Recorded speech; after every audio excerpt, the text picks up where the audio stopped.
I've discovered nearly 30 different surnames on my direct ancestral line, and I've been very fortunate enough to go in depth on the vast majority of these. Sometimes you find the things that you're looking for, and other times it just becomes an exercise in futility. But I believe that genealogy is cumulative.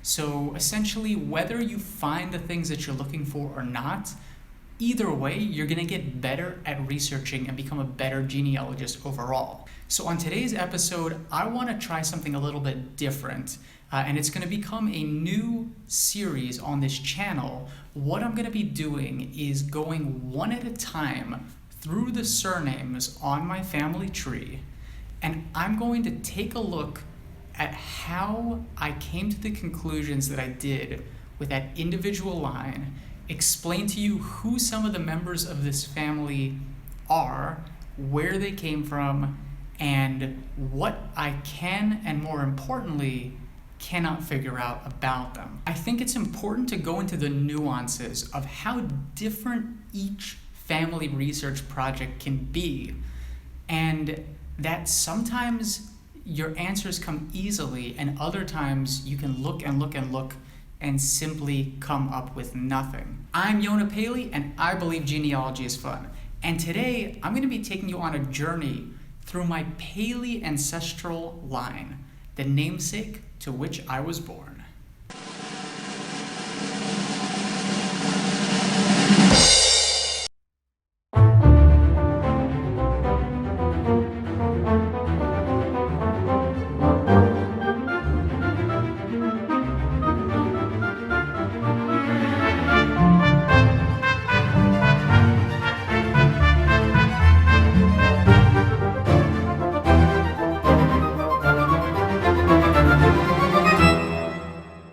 Tracking my Paley line has proven to be rather difficult, as I'll get to towards the end of the video.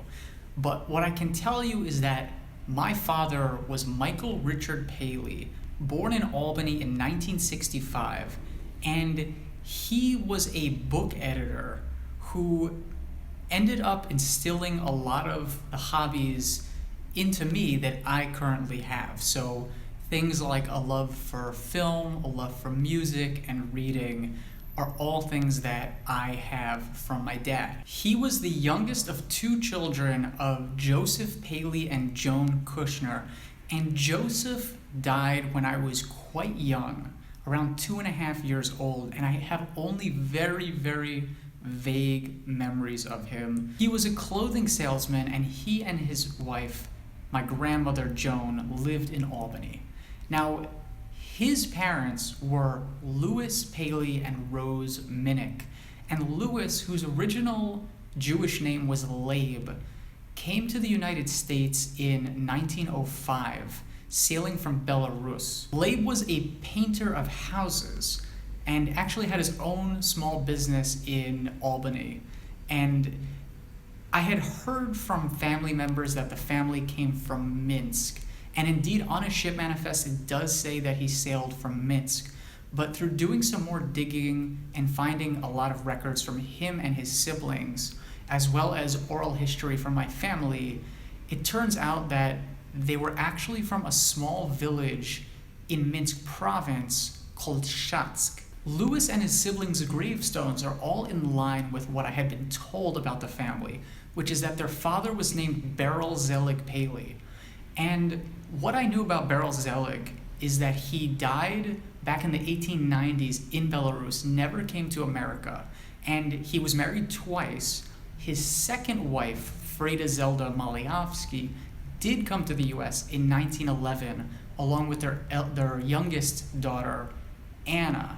And what I had been told was Beryl Zelig was a saloon keeper, and that he died quite young, and it essentially caused his family to plunge into poverty. Eventually, one by one, the 5 children that he had with Freda Zelda came to the US. And I know for a fact, and I'll get to it in just a minute, that he actually had 2 children from a previous marriage. And what became of those 2 children, I have absolutely no idea. Some say that they came to the US, but I have yet to locate anything conclusively tying those two children to anyone who immigrated to America. Now, I mentioned that Beryl Zelig was a saloon keeper, which is actually really interesting because the Jewish last name Paley comes from the Russian word of palit.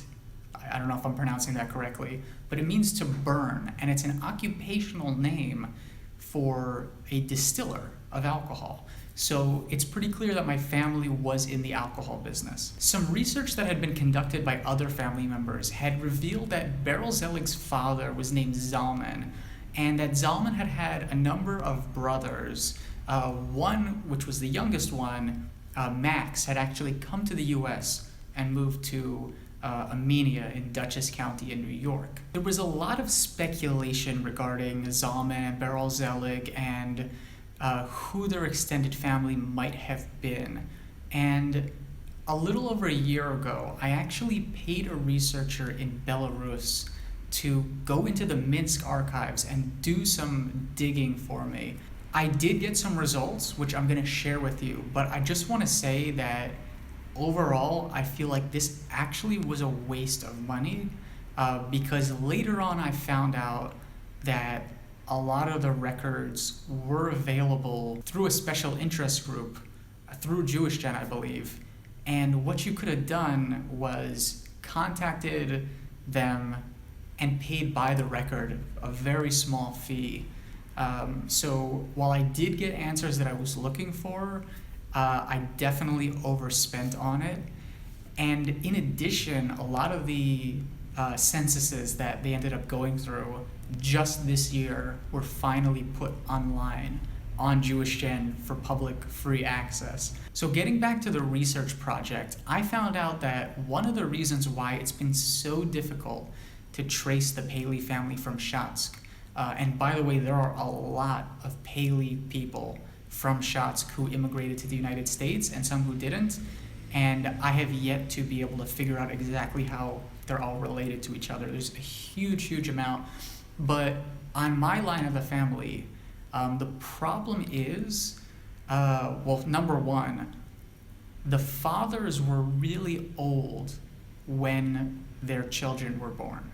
So Louis, my great-grandfather, his father, Beryl Zelig, was already nearly 40 years old when he was born.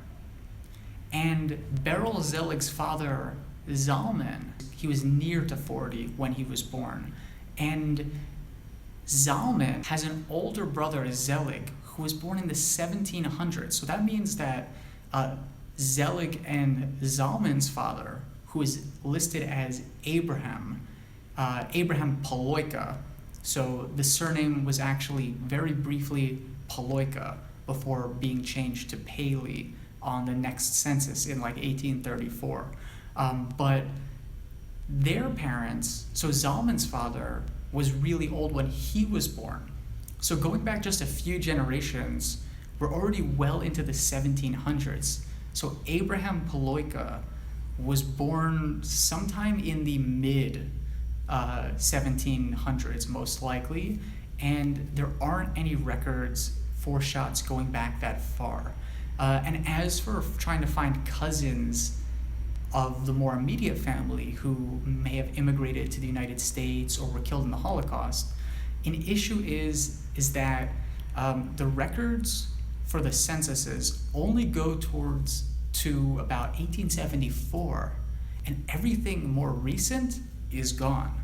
So that means that there's a big gap between the 1870s and around 1900 when the Paley family started coming over to America. So there are a lot of cousins and aunts and uncles and different relations that there simply aren't records available to be able to piece together how everyone connects to everyone else. There's even a really close DNA match that I was able to find, descended from someone named Kalman Paley.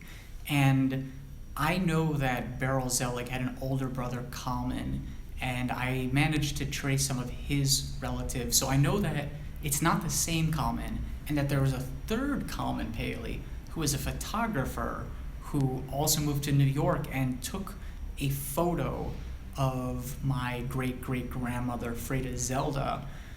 And there's these three common Paleys, and I know from DNA that at least one of them is a pretty close relation to my family, and I've still not been able to determine how this connection exists. Whether or not there will be a revelation of some new records or whether something new will come to light, I have no idea. So there you have it, my Paley line. As you know, I'm Yonah Paley, so that is my surname, and it dates all the way back to the 1800s. Used to be Paloika, now it's Paley. If you like this video, please be sure to give it a thumbs up and subscribe to the YouTube channel. As always, I'm looking forward to bringing you more videos about famous Jews, as well as tips and tricks you can use in your own genealogy research. So thank you very much for watching, and we'll get you next time.